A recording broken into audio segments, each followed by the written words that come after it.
Good morning friends. आज हम discuss करने वाले हैं नेशनल ऑर्गेनाइजेशन। ये जो सिलेबस है किसका है? हिमाचल प्रदेश पुलिस कांस्टेबल का है। तो इससे पहले हमने क्या कर लिया था, इंटरनेशनल जो ऑर्गेनाइजेशंस थी उनके बारे में स्टडी कर लिया था। स्टार्ट करते हैं नेशनल ऑर्गेनाइजेशन से, ठीक है। तो यहाँ पर सबसे पहले देखेंगे, सबसे पहले तो आपको ये जानना ज़रूरी है कि कितने टाइप्स की बॉडीज़ होती हैं इंडिया में, ठीक है। तो यहाँ पर सबसे पहले कॉन्स्टिट्यूशनल बॉडी। कॉन्स्टिट्यूशनल बॉडी जो है, इनका जो मेंशन है वो कहाँ किया गया है? कॉन्स्टिट्यूशन के अंदर जो है वो इनको मेंशन किया गया है, ठीक है। हमारा जो संविधान है, संविधान के अंदर जो है वो इनके बारे में मेंशन किया गया है। अब यहाँ पे फॉर एग्जांपल है, जैसे इलेक्शन कमीशन ऑफ इंडिया है, इसको आर्टिकल 324 में जो है वो मेंशन किया गया है। फाइनेंस कमीशन है, उसमें आर्टिकल नंबर 280 में। फिर after that UPSC constitutional body है, कैग, ठीक है। कैग में क्या करते हैं? ऑडिट एंड अकाउंट्स देखे जाते हैं। इसके अलावा ये जो जितनी भी बॉडीज़ मैंने ऊपर डिस्कस करी, election commission, finance commission, UPSC, इन सबको डायरेक्ट पावर्स मिलती हैं। कहाँ से? कॉन्स्टिट्यूशन से, ठीक है। और वेरी स्टेबल होते हैं, मतलब आप इनको जो है वो हटा नहीं सकते। जैसे इलेक्शन कमीशन है, इनको जो राइट्स मिले हैं वो कहाँ से मिले हैं? वो हमें डायरेक्टली जो है वो कॉन्स्टिट्यूशन इनको राइट्स प्रोवाइड करा रहा है कि आपको ऐसा काम करना है, ऐसा नहीं करना है।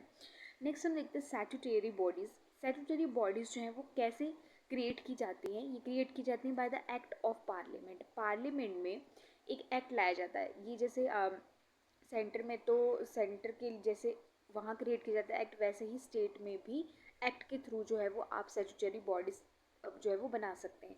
फॉर एग्जांपल एनएचआरसी, एनएचआरसी का full form national human right commission है, ठीक है।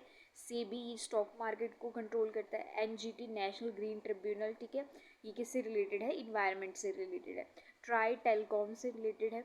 अच्छा, अब इनको पावर कहाँ से मिलती है? ये जो हमने एक्ट बनाया, ठीक है, इस एक्ट के तहत, ठीक है, जो कुछ लॉज बनाए होंगे उन लॉज से जो है वो इनकी क्या करते हैं? अपनी पावर्स को डिराइव करते हैं। तो यहाँ पर पावर्स जो है वो चेंज भी हो सकती है। आप लॉ चेंज कर लो, ठीक है, तो यहाँ पे पावर्स भी चेंज की जा सकती हैं। नेक्स्ट है, दो तरीके की बॉडीज़ हैं, एग्जीक्यूटिव बॉडीज़ हैं और क्वासी जुडिशियल बॉडीज़ हैं।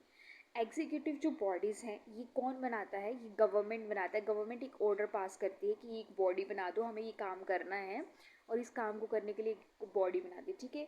रेजोल्यूशन डाला जाता है, रेजोल्यूशन के तहत इसको बना दिया जाता है। अच्छा, अब ना तो इसको आप कहाँ से बना सकते हो? ना तो पार्लियामेंट में बना सकते हो और ना ही कॉन्स्टिट्यूशन में इसके लिए कोई प्रावधान है। फॉर एग्जांपल नीति आयोग है, ठीक है। नीति आयोग जिसका पहले नाम क्या था? प्लानिंग लॉ कमीशन था, ठीक है। इसके अलावा लॉ कमीशन है। अब इसका क्या है कि ये फ्लेक्सिबल होता है, आप इसको कभी भी ईजिली मॉडिफाई कर सकते हो इन बॉडीज़ को जाके। नेक्स्ट है क्वेश्चन जुडिशियल बॉडीज़। जुडिशियल, आपको जुडिशियल से क्लियर होगा कि जुडिशरी से रिलेटेड है। तो यहाँ पर जो पावर्स हैं, ठीक है, यहाँ पे पावर्स तो दी हैं, जुडिशरी से रिलेटेड है, पर ये एक्ट नहीं करेगा एज अ कोर्ट की तरह, ठीक है।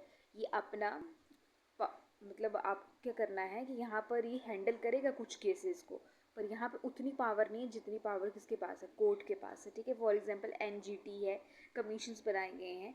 तो इस तरीके से ये क्या थी, कुछ आपके पास टाइप ऑफ बॉडीज़ थी, ठीक है, कि क्या थी, कुछ बॉडीज़ थी। अभी इसके ऊपर ही क्या है, काम करते हैं, ठीक है। फर्स्ट बॉडी देख लेते हैं अब, कॉन्स्टिट्यूशनल बॉडीज़, संवैधानिक निकाय। फर्स्ट है इलेक्शन कमीशन ऑफ इंडिया, ठीक है। इलेक्शन कमीशन ऑफ इंडिया को हिंदी में क्या बोलेंगे? भारतीय निर्वाचन आयोग। इलेक्शन कमीशन जो है वो करता क्या है? ये इलेक्ट करता है, कंडक्ट करता है क्या? इलेक्शंस हो किस किस की? एक प्रेसिडेंट के, देन वाइस प्रेसिडेंट, लोकसभा के इलेक्शन होते हैं, राज्यसभा के जो मेंबर्स हैं उनके, एंड स्टेट असेंबली में इलेक्शंस को भी मैनेज करता है। इलेक्शन कमीशन को इस्टेब्लिश कब किया गया था? तो ये किया गया था 25 जनवरी 1950 को, ठीक है। कौन से आर्टिकल के तहत? ये आर्टिकल याद रखना है अपने 324, और हेडक्वार्टर कहाँ है इसका? न्यू दिल्ली में हेडक्वार्टर है। देखो, इलेक्शन कमीशन से रिलेटेड ये आपको एक सिंगल लाइन में भी पूछा जा सकता है। Election commission is the guardian of free and fair election. ये पूछा जा सकता है कि किसे जो है वो गार्डियन बोला जाता है, किसका? फ्री और फेयर इलेक्शन का। तो आपने बोलना है कि इलेक्शन कमीशन ऑफ इंडिया को। इसके अलावा रिस्पॉन्सिबल है एडमिनिस्ट्रेटिंग यूनियन और स्टेट इलेक्शन प्रोसेस। अच्छा, अब इलेक्शन कमीशन जो है वो किस, जो बॉडी है, कितने मेंबर से मिलके बनी है? तो इसमें एक क्या होता है? चीफ इलेक्शन कमीशनर होता है, उसके साथ में दो क्या होते हैं? इलेक्शन कमिश्नर होते हैं, ठीक है। एक चीफ और दो इलेक्शन कमिश्नर, तो टोटल कितने हो गए? 3 होते हैं। अभी के जो करंटली जो इलेक्शन कमिश्नर है वो कौन है, श्री गणेश कुमार है। और ये कितने नंबर के इलेक्शन कमिश्नर, 26 नंबर के इलेक्शन कमिश्नर है, चीफ इलेक्शन कमिश्नर है। तो यहाँ पे सिंबल भी दिया गया है आपको इलेक्शन कमीशन का, यहाँ पे देख सकते हैं। इसी के साथ में प्रेसिडेंट ऑफ इंडिया, उनकी अपॉइंटमेंट जो है वो कौन करता है, प्रेसिडेंट करते हैं इंडिया के। टर्म कितनी रहती है, तो 6 साल तक का इनका टर्म रहता है, काम करते हैं। या फिर या तो आपको 6 साल पूरे हो जाएंगे, अगर आप 65 ईयर्स के पहले पूरे हो जाते तब भी रिटायरमेंट हो जाती है। नेक्स्ट देखते हैं union public service commission, UPSC. ये तो सबको ही पता होगा यूपीएससी का क्या काम है, कंडक्ट कराता है IAS, IPS, IPS, CDS, NDA, CPF, ठीक है, और भी वेरियस एग्जाम्स को ये कंडक्ट कराता है। करंटली जो यूपीएससी के चेयरमैन है वो कौन है, डॉक्टर अजय कुमार है। इसको एस्टैब्लिश कब किया गया था, अक्टूबर 1926 में, 1 अक्टूबर। किस, अब देखो ये कॉन्स्टिट्यूशनल बॉडी है तो इसको आर्टिकल्स में मेंशन किया गया है, तो कौन से आर्टिकल के तहत, 315 टू 323 आर्टिकल्स के बीच में किसके बारे में लिखा है, यूपीएससी के बारे में लिखा है। हेडक्वार्टर कहाँ है इसका, न्यू दिल्ली में।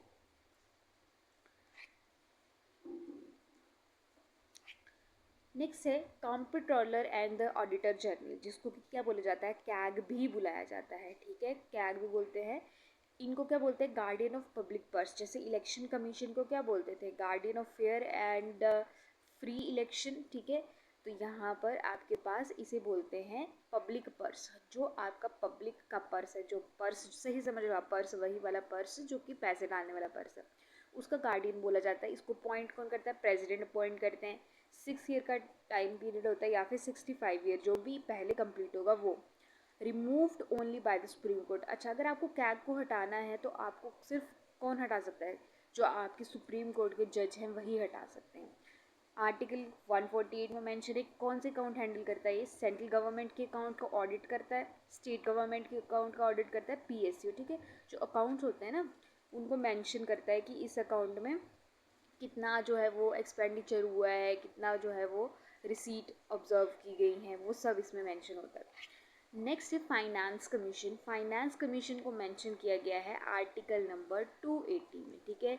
किसके लिए, कॉन्स्टिट्यूशन, कितने सालों के लिए, इसको 5 सालों के लिए फाइनेंस कमीशन को बनाया जाता है। 5 सालों के बाद न्यू कमीशन आता है। अच्छा, अब ये करता क्या है, इसका काम होता है डिस्ट्रीब्यूशन करना, किसकी, टैक्स की। अब देखो हमें पता है कि जो सेंटर है और स्टेट है, ठीक है, क्या करते हैं, टैक्स को कलेक्ट करते हैं, ठीक है। अब जहाँ पर स्टेट में तो जो टैक्स कलेक्ट हो रहा है वो किस में कंज्यूम हो जाएगा, वो स्टेट में ही कंज्यूम हो जाएगा, यूज़ हो जाएगा। वेरएज़ जो सेंटर टैक्स कलेक्ट करता है वो डिस्ट्रीब्यूट होता है कहाँ पर, एक तो डिस्ट्रीब्यूट हो जाता है सेंटर में और दूसरा डिस्ट्रीब्यूट होता है स्टेट में। तो उसकी डिस्ट्रीब्यूशन डिसाइड कौन करेगा, फाइनेंस कमीशन डिसाइड करता है। अच्छा, अब इसमें एक चेयरमैन होता है और 4 अदर मेंबर्स होते हैं जो कि किससे द्वारा अपॉइंटेड होते हैं, प्रेसिडेंट। अभी जो फाइनेंस कमीशन चल रहा है वो कितने नंबर का चल रहा है, 16th फाइनेंस कमीशन चल रहा है। कौन है, अरविंद पंगारिया है। और ये इसका टाइम पीरियड क्या रहेगा, 226 से लेकर 31 तक जो है 5 साल के लिए फाइनेंस कमीशन चलेगा। कौन सा आर्टिकल में मेंशन है, 275 आर्टिकल्स में मेंशन है। साथ ही में नेक्स्ट देखते हैं national commission for the schedule caste, ठीक है। शेड्यूल कास्ट के लिए NCSC आर्टिकल 338 क्या करता है, राइट जो है वो किसे, SC की जो राइट है उनको सेफ गार्ड करता है। कॉन्स्टिट्यूशनल बॉडी है, अभी फ़िलहाल में इसके जो हेड है वो कौन है, किशोर मकवाना जी हैं। अपॉइंटमेंट प्रेसिडेंट ही करेंगे, मोनीटर करेंगे, स्टडी करेंगे क्या, सारे मैटर जो भी कॉन्स्टिट्यूशनल और लीगली, ठीक है। तो देखना दोनों मैटर, कॉन्स्टिट्यूशनल मैटर्स भी और लीगल मैटर्स भी, किससे रिलेटेड, SC जो है वो शेड्यूल कास्ट से रिलेटेड सारे मैटर्स जो है वो कौन देखता है, नेशनल कमीशन देखता है।